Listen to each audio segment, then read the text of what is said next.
蒋经国利用我来跟共产党争民心，国民党的民心已经丧尽了，现在又利用我来跟周恩来争人心，比谁更道义，比谁更讲人情。你们跟他比这些，有什么意义吗？住口！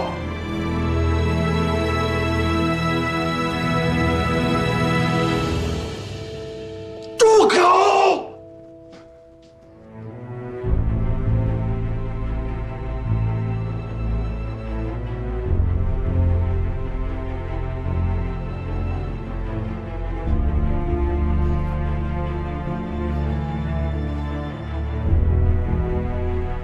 方孟浩，你听着，你如果是这样认为中国共产党，是这样认识周副主席，你现在就可以退党。反正你从来没有为共产党干过一件事情，就当崔荣实同志没有发展过。想干什么你就干什么去。那就把崔荣实给我找回来！我要退党，我也是跟他一个人说。你有本事你把他找回来啊！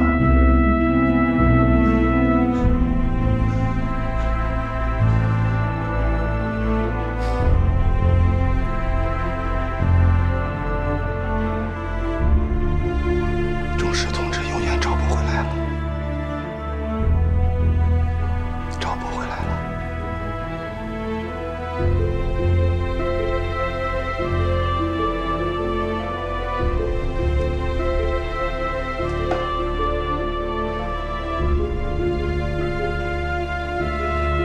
你想干什么？我决定不了。蒋经国亲自写了推荐信，我们没有理由阻拦。你自己不愿意去，你在空军也待不下去了。不知道这些你都考虑过没有？我没考虑那么多。我知道自己能在北平待下去，我能在国民党空军待下去。美国已经通过新的援华法案了，新的法案的实施者是美国人。第一批援助的军用物资就是送给华北战区的，明天就会到塘沽口。你怎么得到的消息？陈纳德负责这次飞行任务，他把原来的航空运输队解散了，成立新的航空运输队。他给我打过电话，让我负责华北战区的运输任务。你答应了？我说我在考虑。姑父，8月12号翻脸之前的那个晚上，我问过你，我说如果大战开始了，周副主席和毛主席会不会同意我给傅作义的军队运输物资？你说他们肯定会同意的。现在东北已经战胜了，就算周副主席、毛主席他们已经有办法把傅作义的军队稳定在这里，也让我参加吧。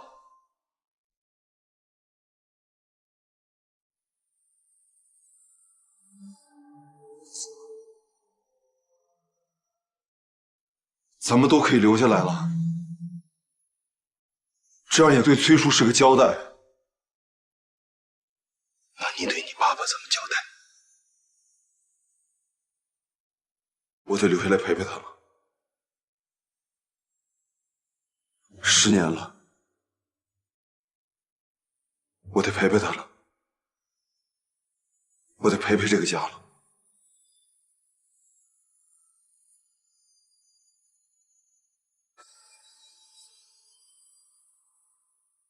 去竹林吧，和你爸慢慢谈。我知道了。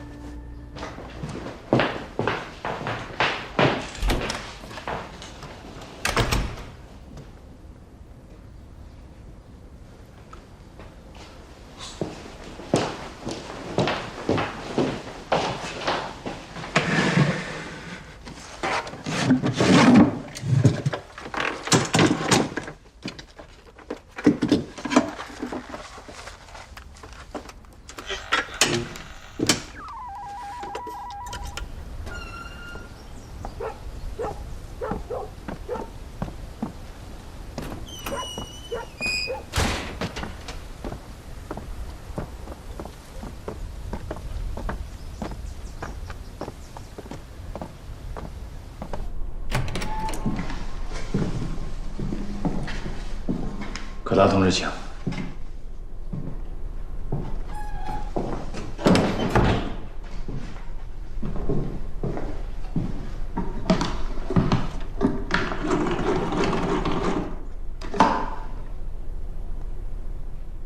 保密局北平站，我是王步臣，请给我接杭州警备司令部第1办公室。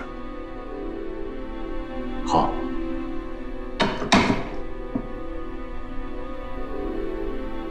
这是剑锋同志对方大队长最后的处理意见。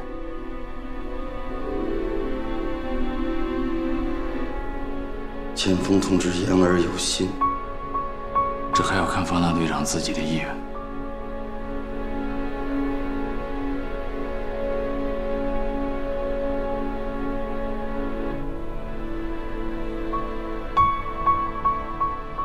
这部电话是平时和剑锋同志联系用的。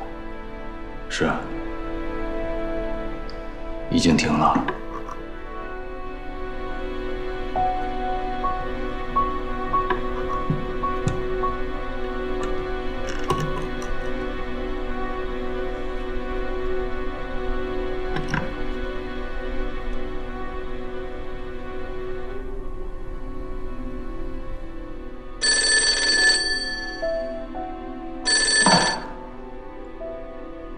是我，就在旁边。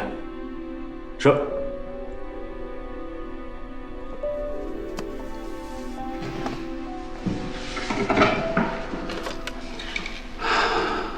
喂，是柯达同志吗？剑锋同志，我是曾柯达，您还好吗？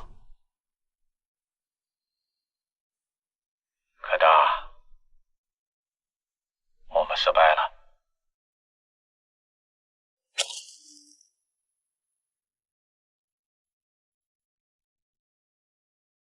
我现在也不知道我们应该做些什么。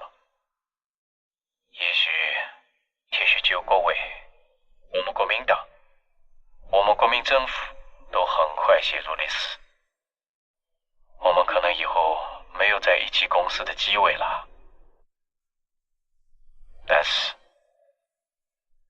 我对你还有2个要求。剑锋同志，请指示。没有什么指示了。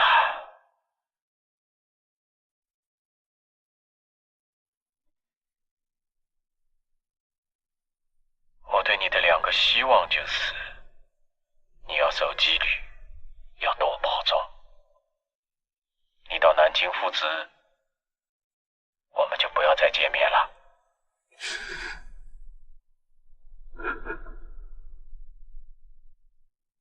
您也多保重。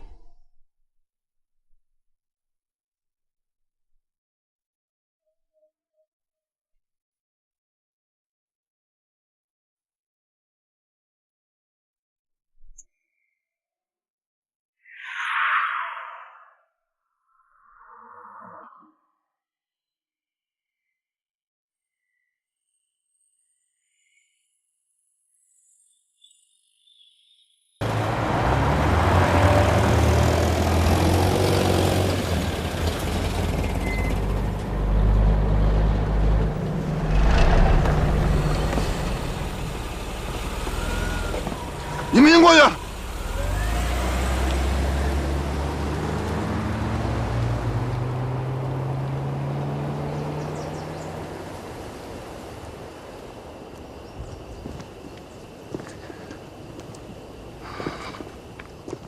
跟你告个别。回南京。孔雀东南飞，无里徘徊。去哪儿不重要，那还有什么重要？金国先生举荐你去做驻美大使馆的武官，是答应你父亲的。去不去？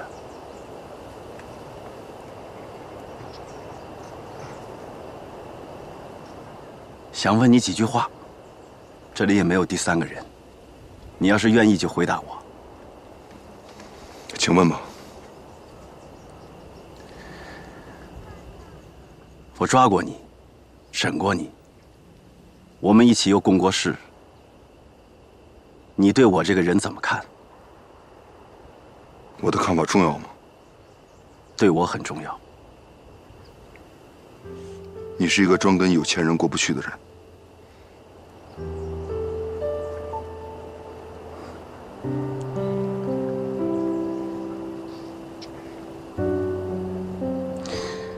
那你对金国先生怎么看？他只是个孝子。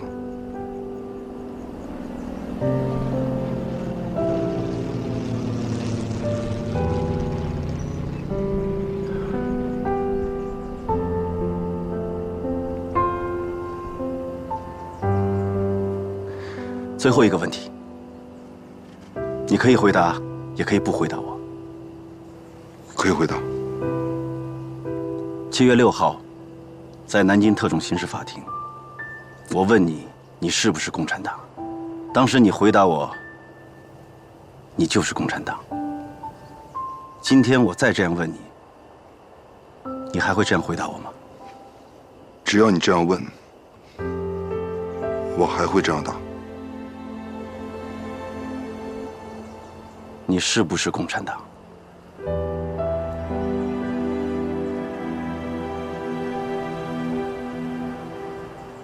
我就是共产党。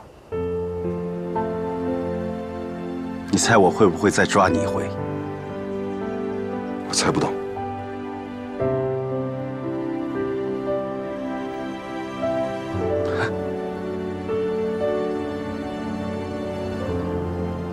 再见。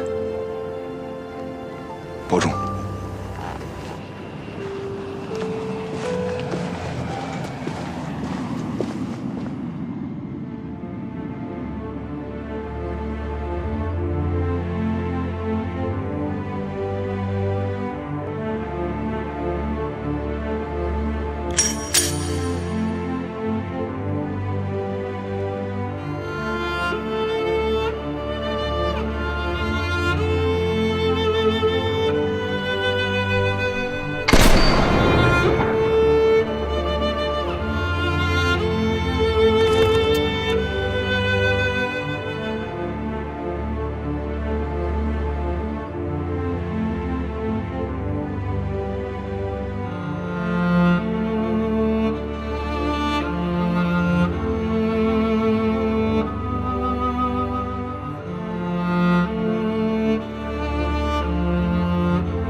你的履历里记录，你原来教过半年小学。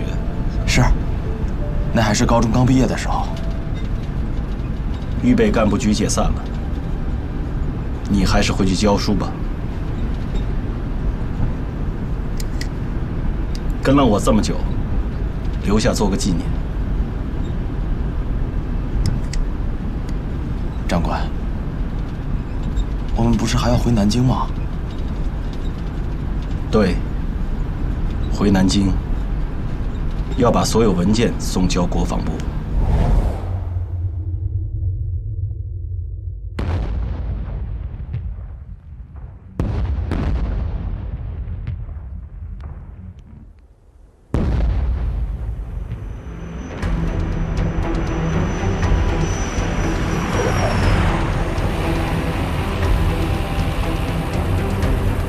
1948年12月13日，东北野战军占领了北平城外的宛平、丰台。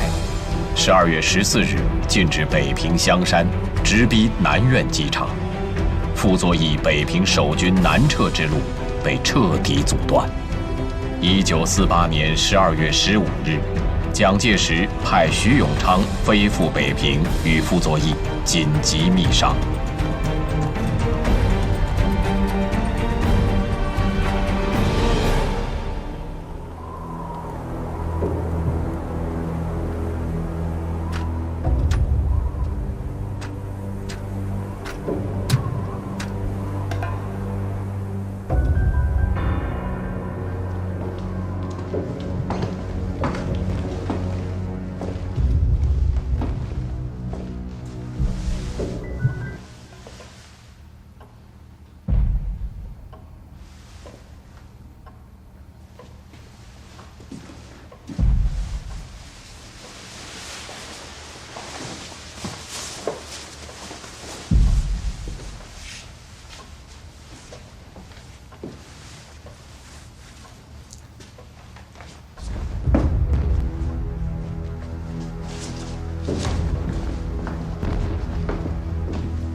这儿也能听到炮声了。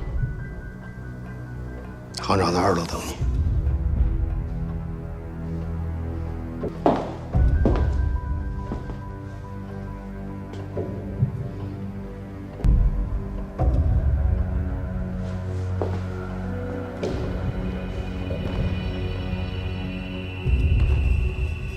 北平战事危急，徐永昌部长正在跟副总司令紧急商谈。这个时候，南京可以派任何人来，为什么派了我？您和谢乡里可以不相信我，但请相信南京政府的诚意。苟全性命于乱世，上来吧。你也上来吧，听听南京政府的诚意。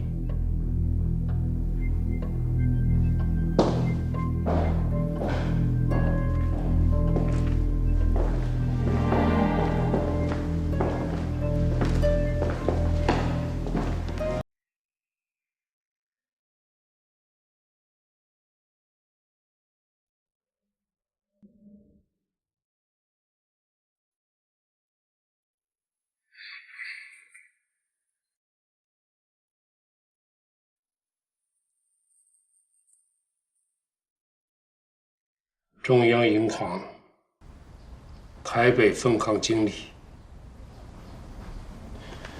于红军总裁的任命书，写的倒像是陈情表啊！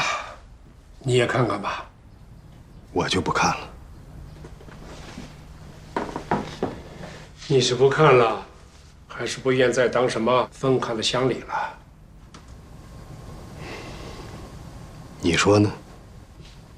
我也不会再去当台北分行的经理，只是有个问题好奇，想请教一下徐主任。方行长，请讲。我们之间的纠葛就不说了，战事危急，兵临城下，中央银行要撤离北平分行，也不应该让党通局联络处的主任来办这个事儿吧？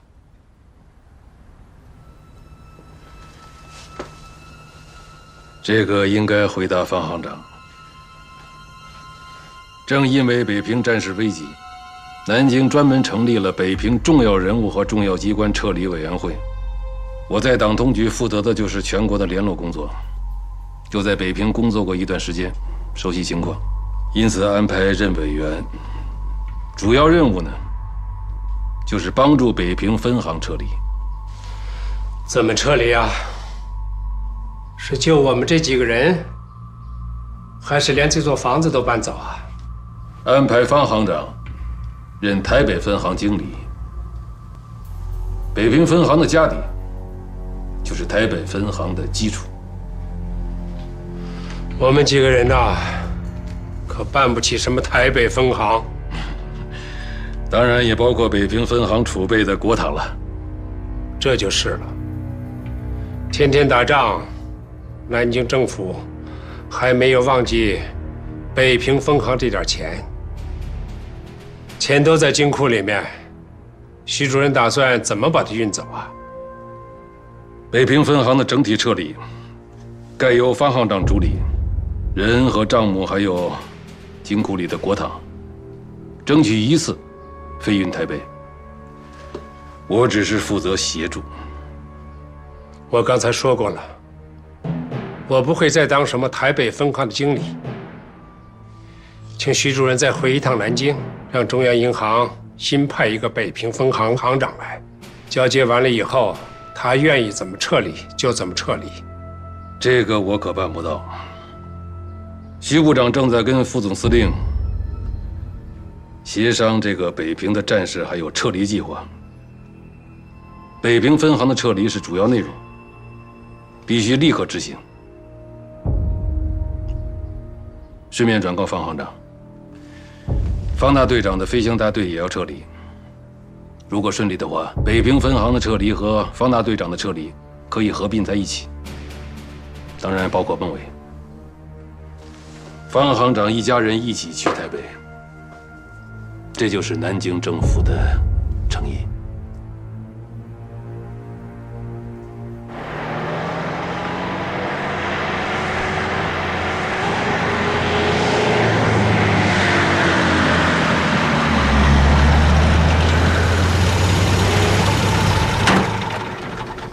大哥，去那边说吧。徐铁英来了，知道。他们让爹去当台北分行的经理，知道。那你怎么想？你想去吗？我不去。那就不去。可是徐永昌带来了蒋介石的手令，现在家里、银行、金库全派了兵，徐铁英和王卜臣就盯在那儿。那就让他们把北平银行搬台北去。你是不是有什么安排了？我能有什么安排？把飞机开到解放区去。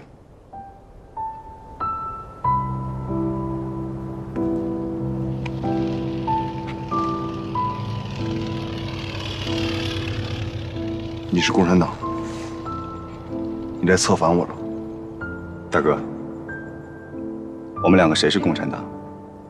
你心里明白，我心里也明白。你明白什么？没有任何人告诉我，但我心里明白，崔叔是共产党，姑父是共产党，你也是共产党。只是我不明白，他们为什么还让你开飞机，为什么还让姑父留在北平分行？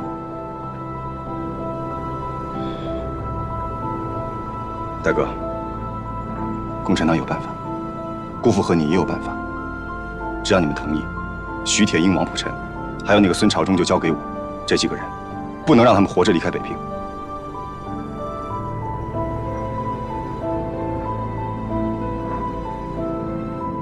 莫伟，这个家都听爸的，爸听姑父的，你愿不愿意听我的？我听大哥的。好，刚才讲的话，不要再跟第二个人讲。你下面该做什么，我会去找你。是。报告方大队长，华北交通电话，南京方面的长官车队马上就到了，立刻要起飞，请方大队长回营房。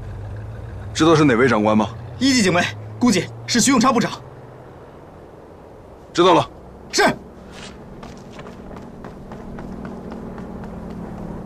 孟伟，现在回去，不要回家，也不要回警察局，去警备司令部当班。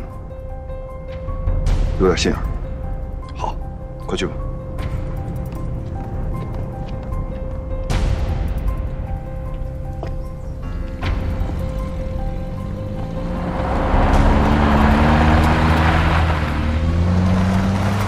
停车！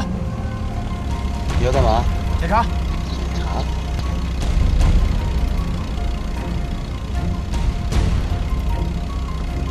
走吧。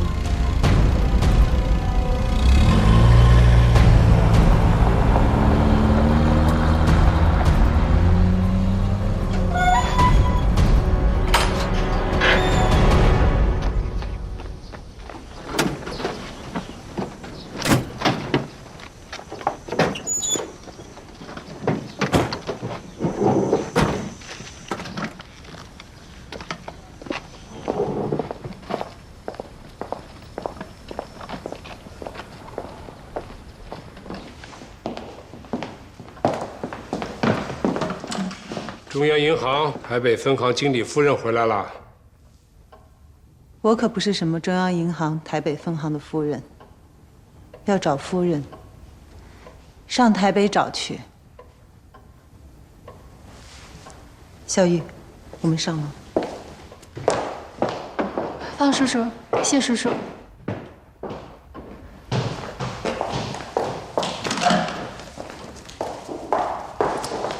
咱俩继续把话谈完吧。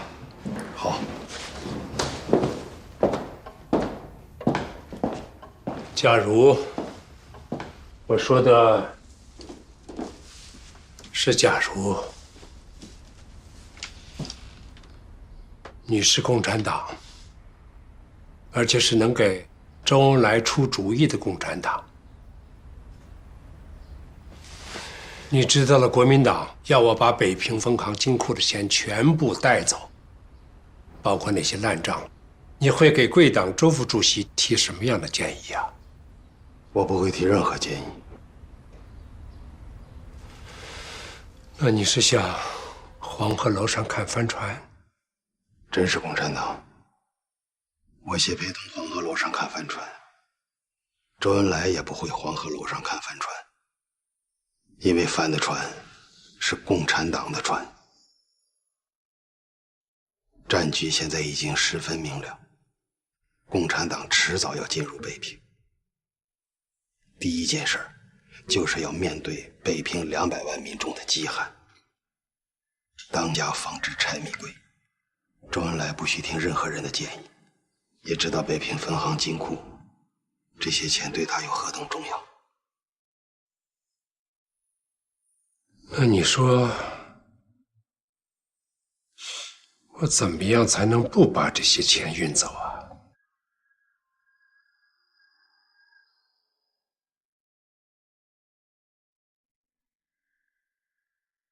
内兄，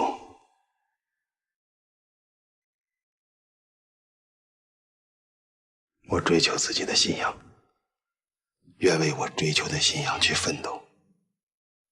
我瞒了你20年，你怪不怪我？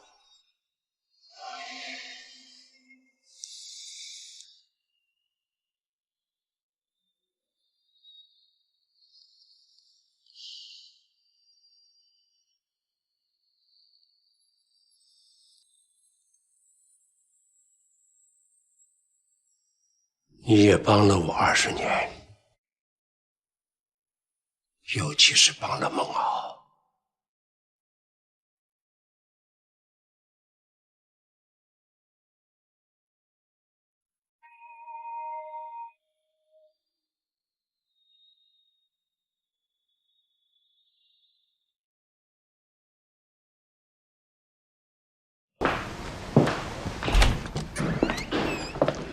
小李，来，过来，过来。好了。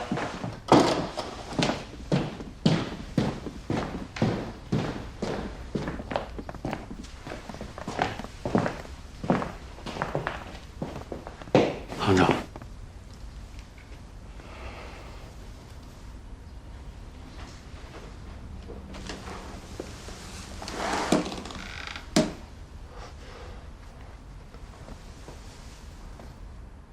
他也是啊。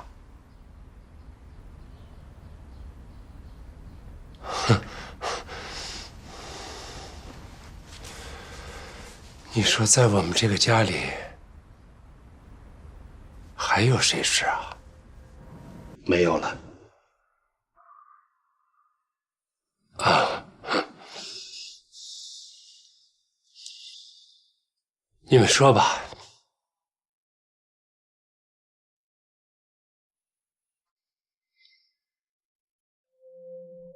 小李，什么也不要瞒着行长。刚才你去接何小姐的时候，街头的人跟你是怎么说的？什么都能说吗？什么都能说。是。张部长有来过一个电话，让谢老证实一下他的身份。向谁证实身份？没有告诉我，让你等电话。你去吧。行长，我去了。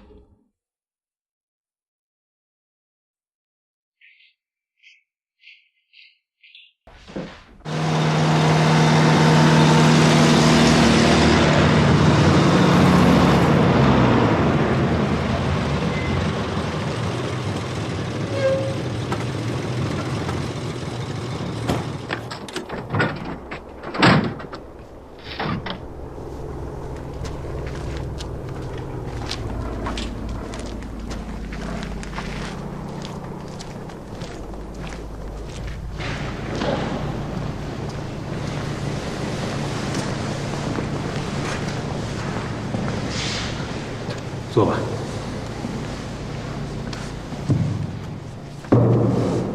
剿总军令：方某特别空运队接此命令，即飞赴塘沽港装运物资。16、17日满架次为新保安35军、怀来国军第104军空投军需。完成空投后，18日返回北平，另有任务。此令。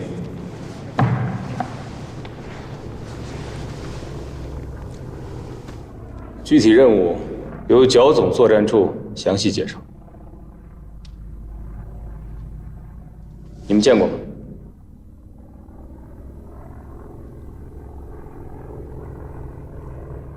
没有。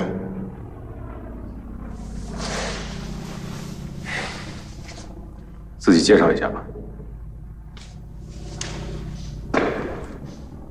我是谢培东，谢乡里的朋友。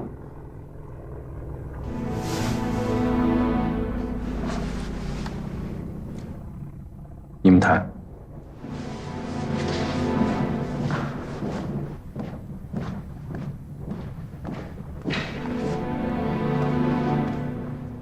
谢乡里现在正在等我们的电话。方大队长，您拨还是我拨？你来拨。好。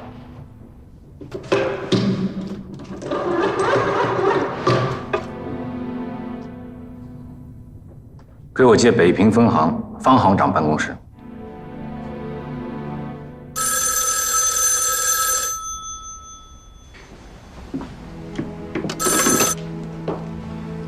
北平分行，请问哪位？是谢乡里吗？我是剿总作战处张参谋。上次见面聊的话题，您还记得吧？就是朱熹那个话题。哦，月映万川，是吧？谢乡里好记性啊。是这样的，我现在和王克军秘书长正在南苑机场。请说。方大队长也在这里。剿总有个任务，方大队长最近几天要离开北平，不知道方行长在不在？方行长在楼下，要他接电话吗？不用叫我爸了，我直接说。啊，不用了。方大队长要跟您说话。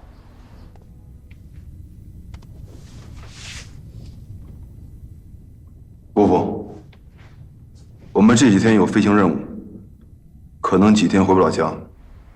转告家里生就是。放心吧，那你就去执行剿总的任务吧。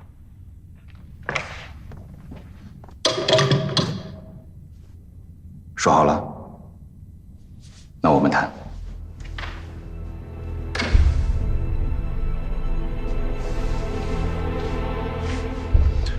跟谁说好了？是他还是副总司令？有纪律，这个问题我不能回答，请你理解。北平有25万守军，其中1半以上是中央军第4兵团和第9兵团，他们名义上归傅作义指挥，可实际上，他们只听蒋介石的命令。我这么解释，你能不能理解？我理解。能理解就好。徐铁英这次来北平，一是以撤离北平分行的名义把钱运走，再有就是策动第4兵团和第9兵团负隅顽抗。今天让你执行的飞行任务，就是为了扰乱南京的计划。后天，我军将完成对北平的包围，同时会占领南苑机场。你们的飞机返航后，就不能在这里降落了。飞到哪里去？这就是我今天见你的主要原因。方茂同志，这是组织上第一次给你下达命令。请记住，18号，你们的飞机务必返回北平，在城内东单临时机场降落。东北已经解放了，为什么还要飞回北平？答案在上级，我只负责传达。哪个上级？中央。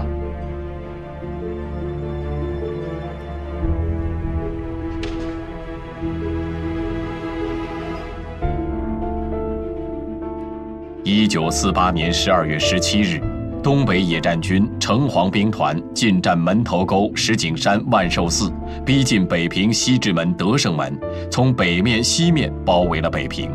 萧劲光兵团进占廊坊、武清，并夺取了南苑机场，从东面、南面包围北平。傅作义25万大军退守北平，誓言据城死守。特飞大队呼叫，特飞大队呼叫，收到回答，收到回答。收到，报告你们的方位，报告你们的方位。我们已在北平上空，请求降落。特飞大队，同意你们降落，请注意降落方位。收到，请指示降落地点。特飞大队请注意，降落点为东单临时机场，跑道长为600米，宽为50米，由南向北。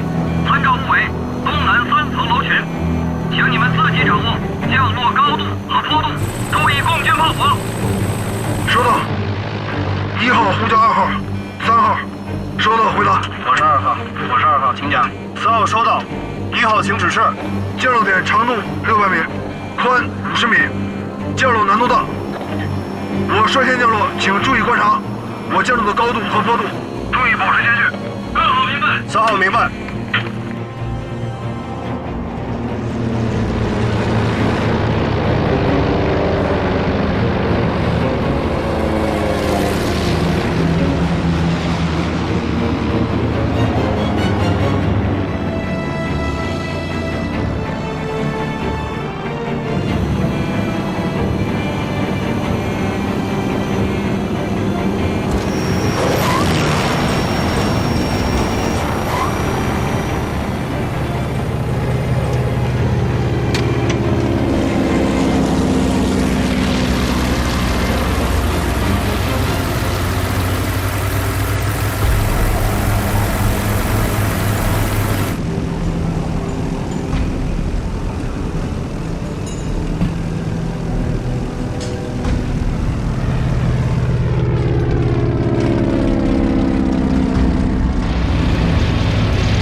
小心！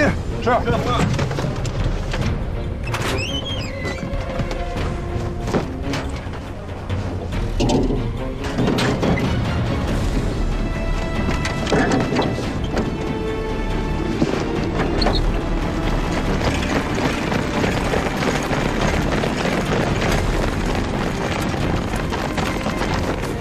副总司令军令，北平所有军政人员一律不准撤离，违者处严刑。方老队长，你的飞机我们接管了，你需待命。回西走，休息。是。张英哥，我回趟家，你带大伙儿去澡堂子，有什么事去家里找我。是。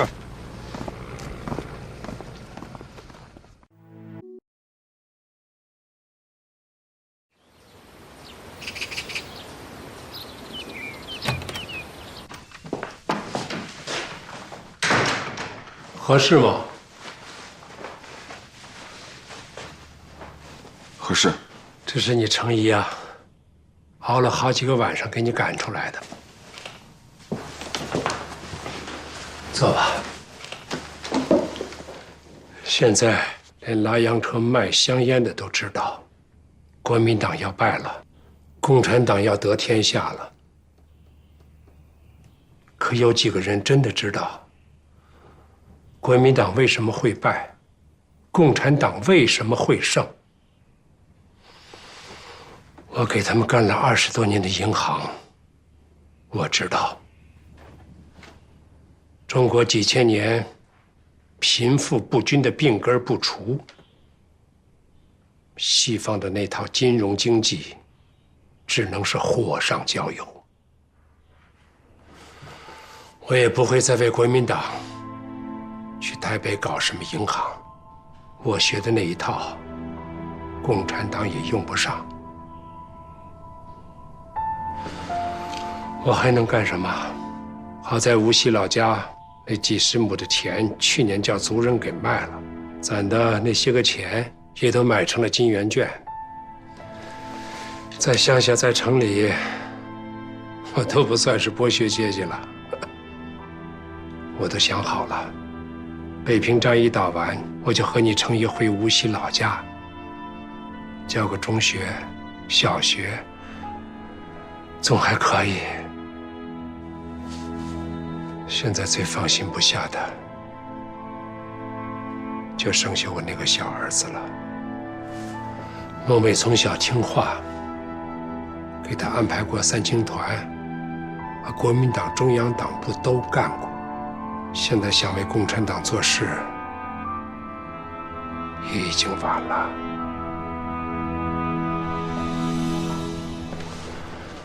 裴东，把你们的安排说说。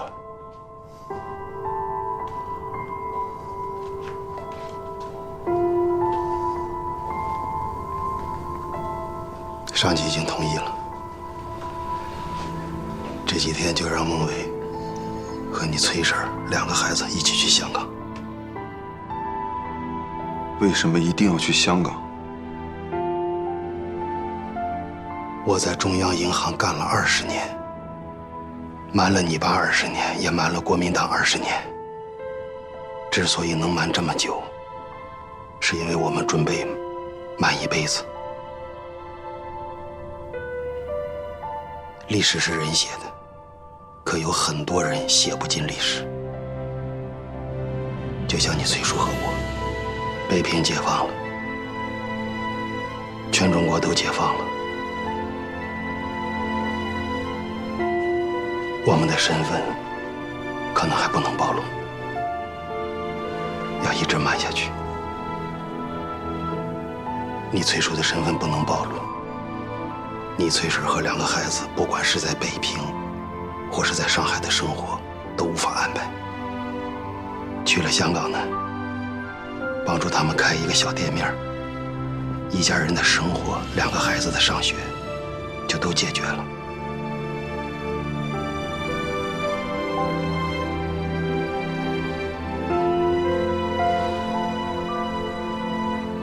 你爸帮了我20年，等于帮助共产党20年。你爸提出一个要求，让孟伟去香港上大学，于公于私，我都无法拒绝。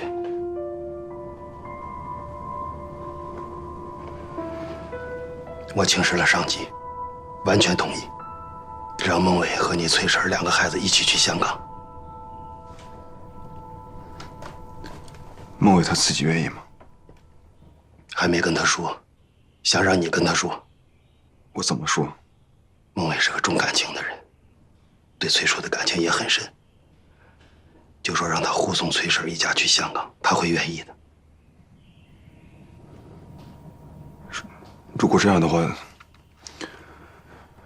崔叔的事情也不应该瞒崔婶了。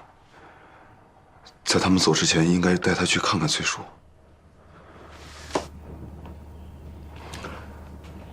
去吧。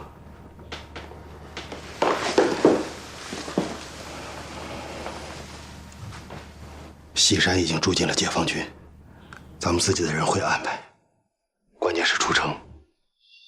要让王克军秘书长开个特别通行证，同时你一定要注意徐铁英和王普臣。我明白。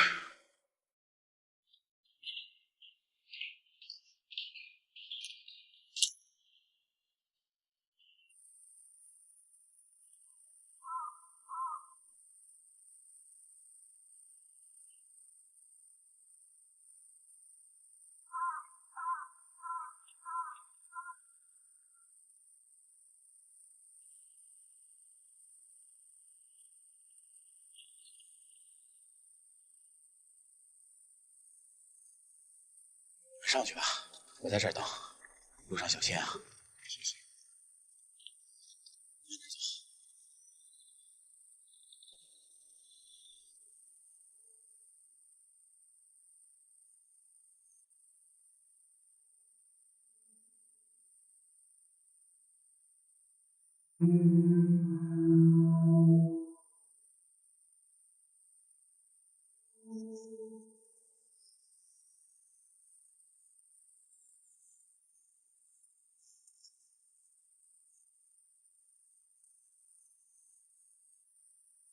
就这儿了。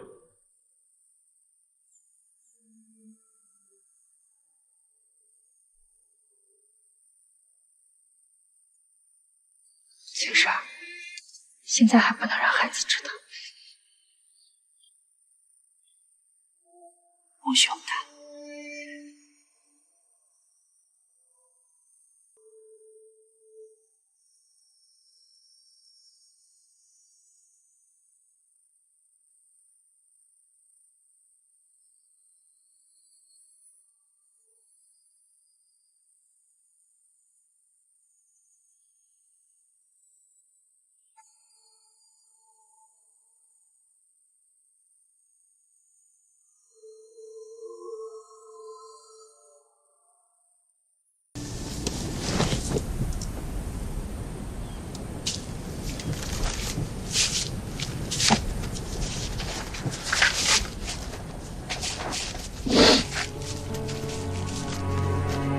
妈妈，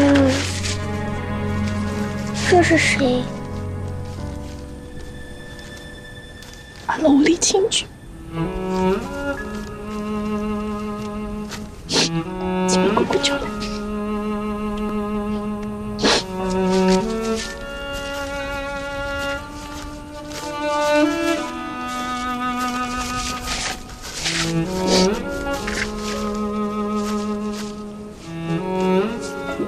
父亲，你要跪下。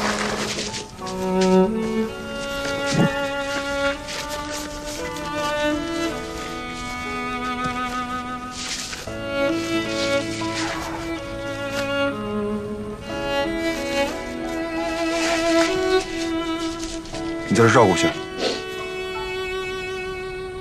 梦梦，跟我来。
知道下面埋的什么吗？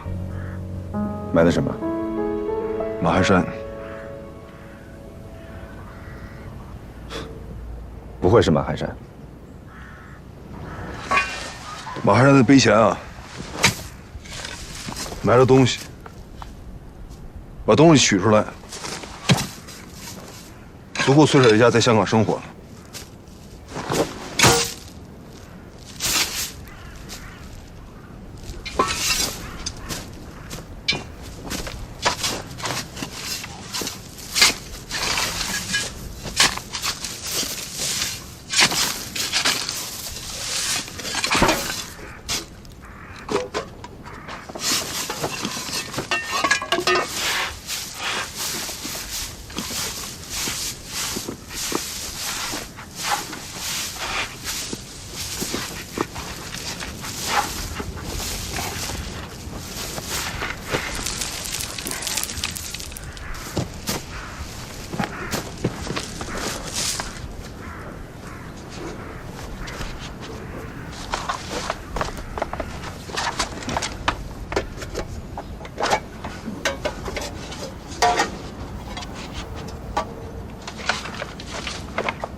看看。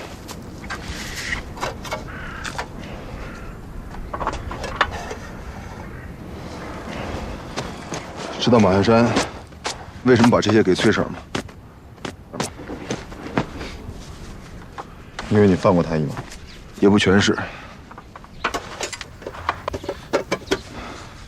孟伟，我问你，如果咱们不是出生在这样的一个家庭里，当年要是在上海滩混的话，我会不会变成马鞍山那样的人？不会。为什么？你要变，也应该变成王亚乔那样的人。还是我弟弟了解我。哥，你说我们这些人都在干些什么？我们干的这些事都是什么事？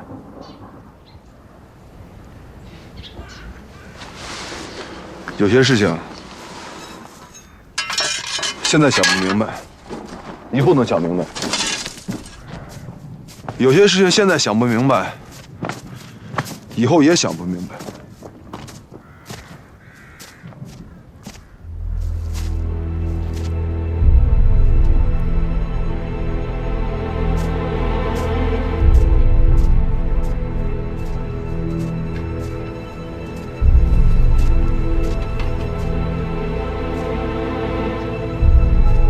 这个人对国民党算是忠心耿耿，临走却连个说话的人都没有。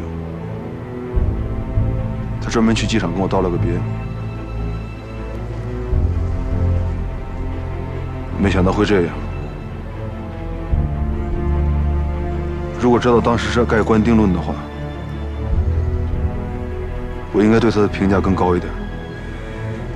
评价再高又有什么用呢？到了香港，买一本《基科德先生传》看看吧，有些答案在里面。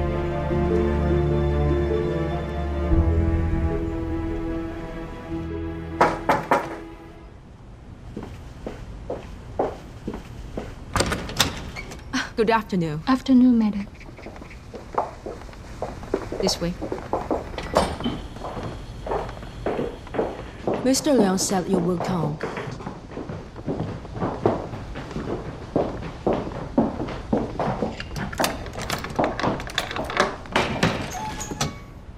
Thank you. See you later. See you.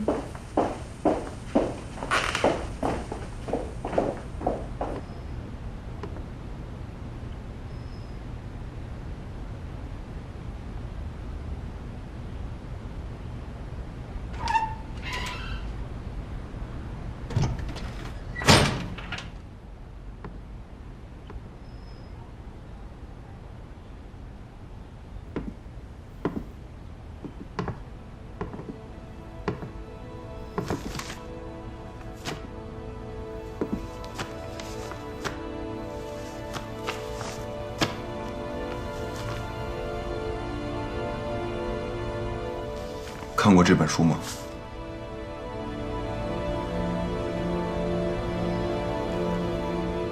《基科德先生传》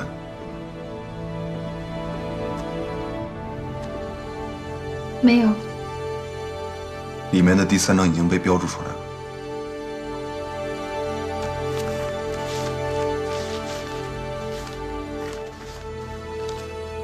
我的丰功伟绩，值得浇筑于青铜器上，铭刻于大理石上，镌于木板上，永世长存。等我的这些事迹在世上流传之时，幸福之年代和幸福之世纪一起到来。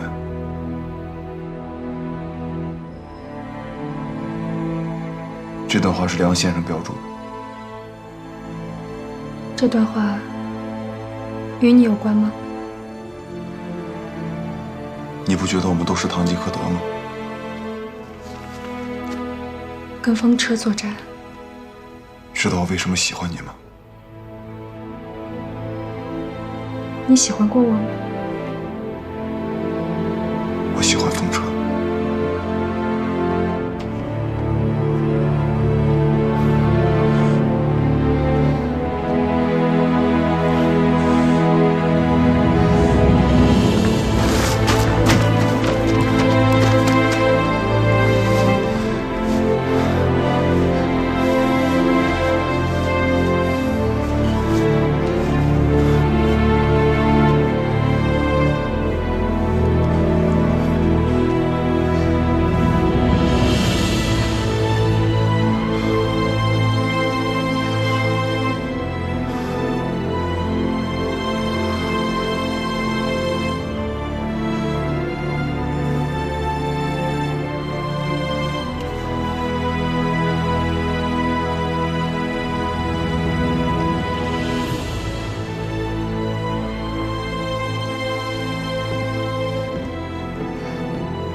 知道我刚才为什么给你看那段话吗？不知道。想不想知道？不想知道。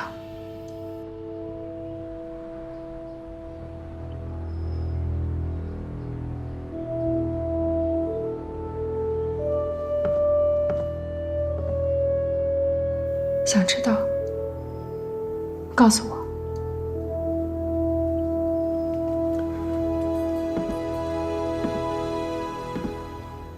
小雨，北平要解放了，中国也很快就要解放了。我做过的事情和我这个人，很快就会被人遗忘了。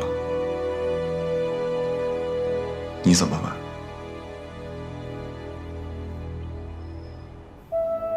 新中国不会遗忘任何人，更不会遗忘你。想不想知道新中国是什么样子？想。它是站在海岸遥望海中，已经看得见桅杆尖头了的一只航船。它是立于高山之巅，远看东方已见光芒四射喷薄欲出的一轮朝日。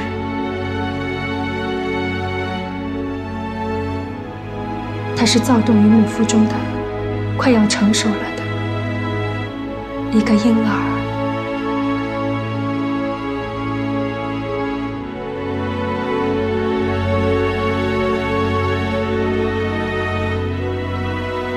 真好。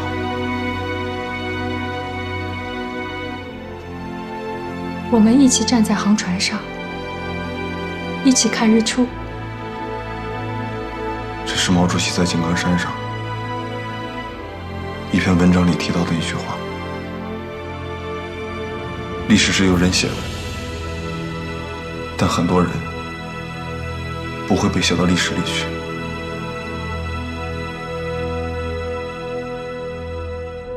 如果我不能和你一起看到新中国到来的话，你还会等我吗？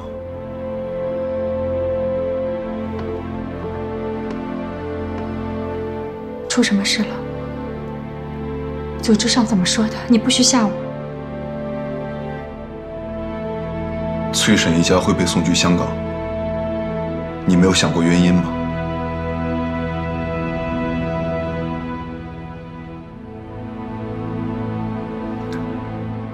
这意思就是，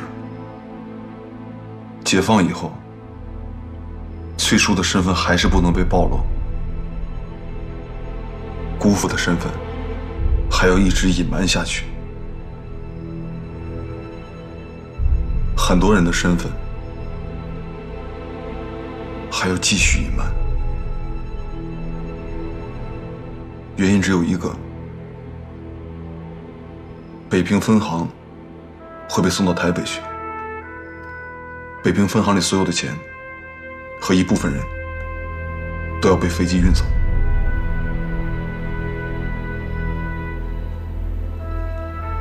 这是组织的安排。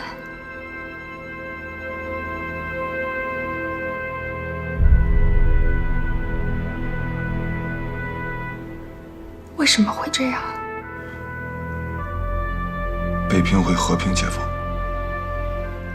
和平解放，他们也不应该走啊。和平解放是需要条件的。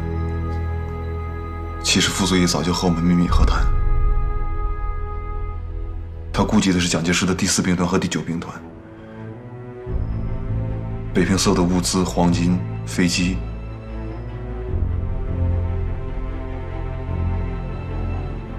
包括飞行大队，都是在和谈的一张牌。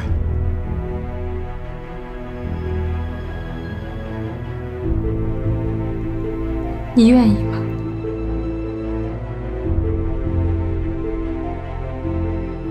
北平能够和平解放，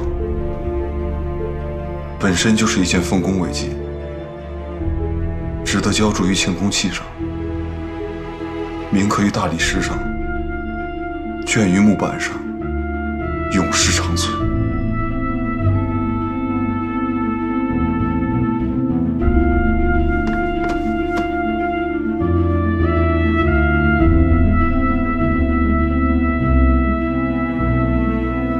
真要是这样，我跟你一起走。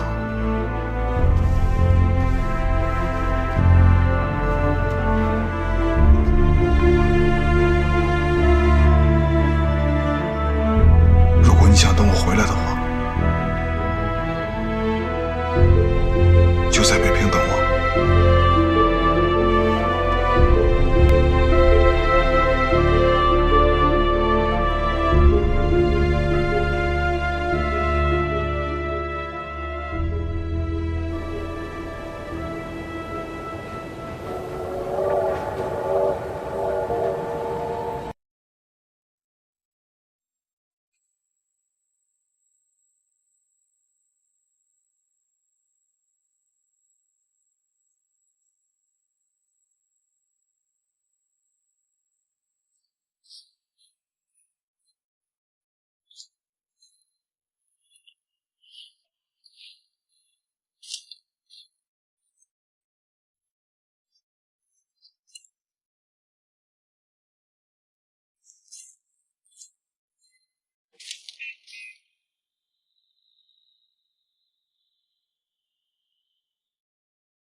1949年1月10日，淮海战役胜利结束。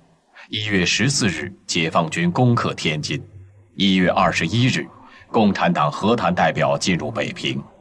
傅作义连夜召开华北战区高级将领会议，通告北平和平解放实施办法，重点解决中央军第4兵团、第9兵团接受改编事宜，通知中央军师以上将领飞离北平。会议在紧张中相持。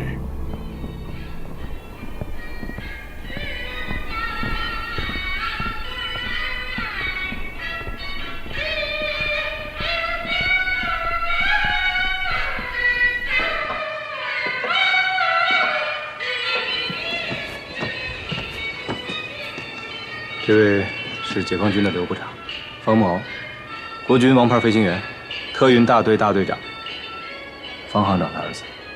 我知道，抗战英雄。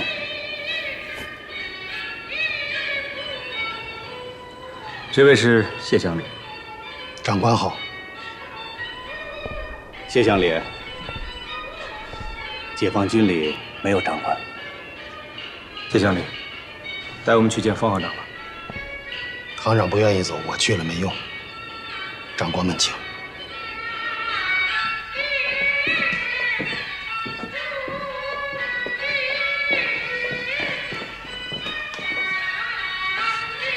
解放军的刘部长，党通局徐铁英主任。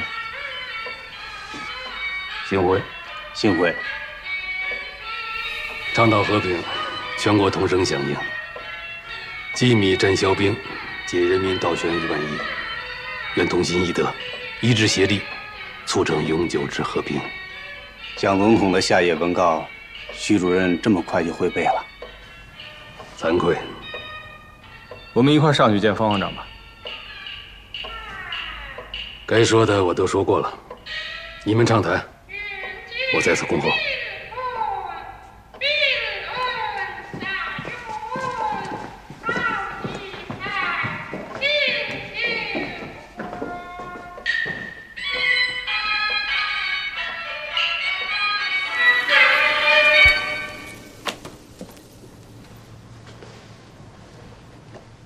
不可言而喻之言，可谓诗言；可喻言而不喻之言，可谓诗人。请问解放军这位首长具体的职位？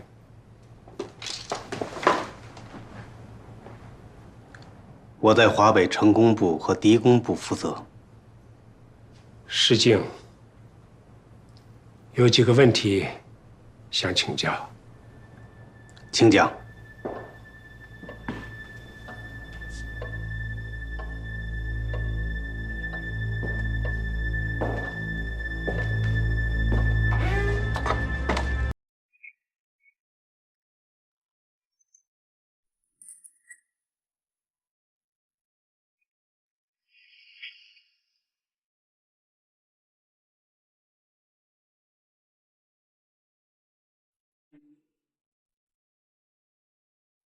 我是中央银行北平分行的经理，我也是个自由的人。现在看来，我想自由竟不可能。国民党逼我去台北，我本可以留在北平，傅作义不让我留在北平，那我可以去别的地方啊。现在共产党又劝我去台北。中国再大，就没有我的容身之地了。大道理，王秘书长已经跟我说过了。明天你们就要宣布北平和平解放实施办法。北平能够不死伤一人，不损伤一砖一瓦，谁想阻拦，谁就是罪人。可是我想不明白。我不愿意去台北，怎么也成了罪人？没有谁认为方行长是罪人。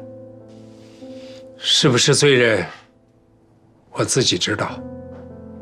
8月19号，金融崩溃，北平分行金库里没有任何储备黄金白银。8月20日，推行币制改革，强令北平民众将手中的黄金白银兑换成金圆券。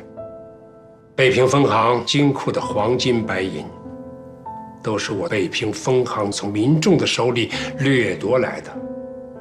现在又让我把这些钱带去台北，是不是罪人？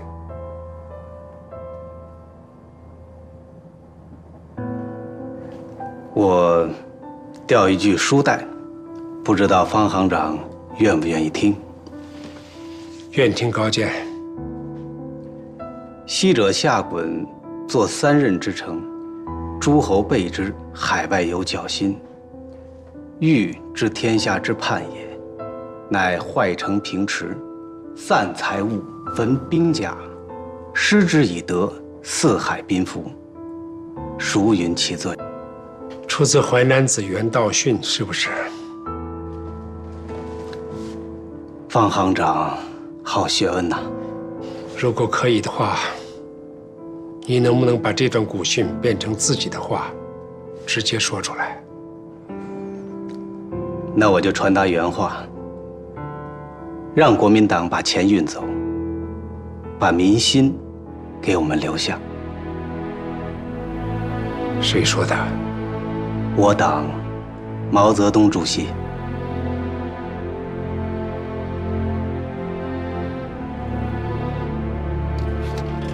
根据关于和平解放北平问题的协议，中共中央同意国民党驻北平军政人员去留自由，中央军第4兵团、第9兵团师以上将官可以飞离北平，绝不阻拦。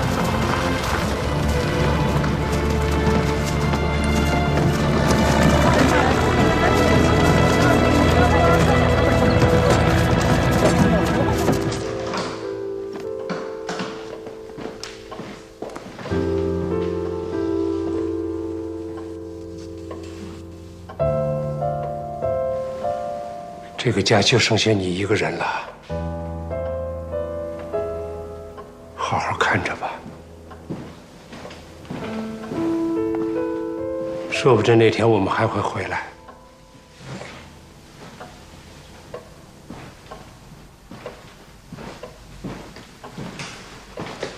小云，把你想好的话跟姑爹说吧。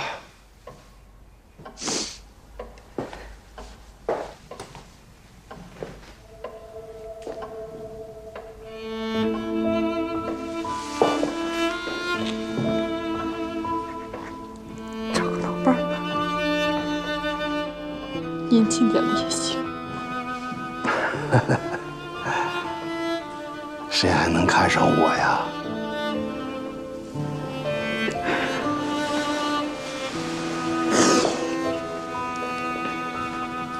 已经都跟你说好了，银行的魏玉英，人家愿意。人不错，看缘分吧。让孟豪也说几句吧。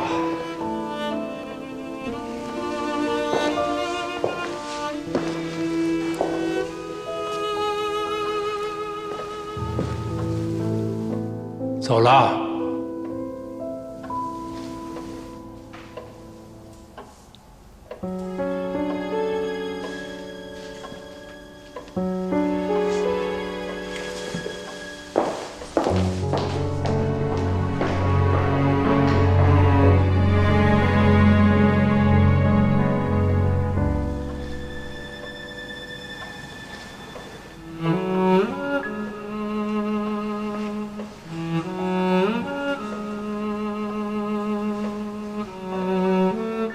小玉，过来。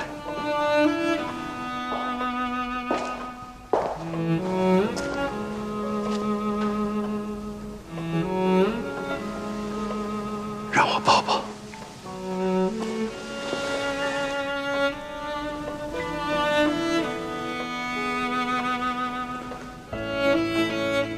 你爸来电报了，他希望你和孟敖走。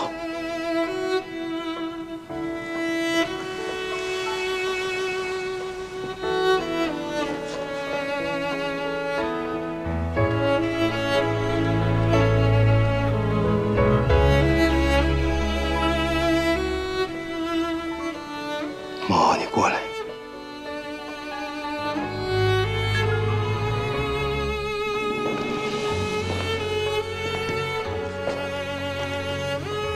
好好待他，不许耍混，听见没有？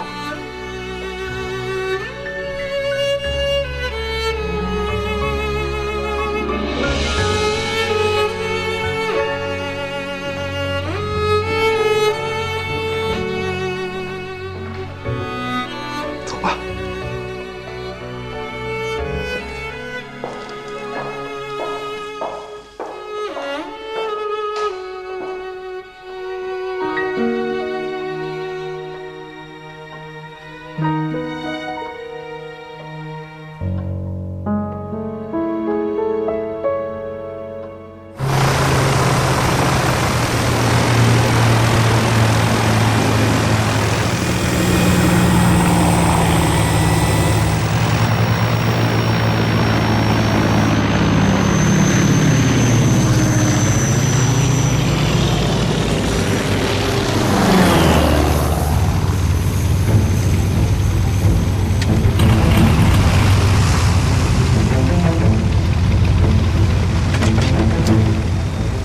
王队长，方大队长，请稍等一会儿，徐局长的车马上就到。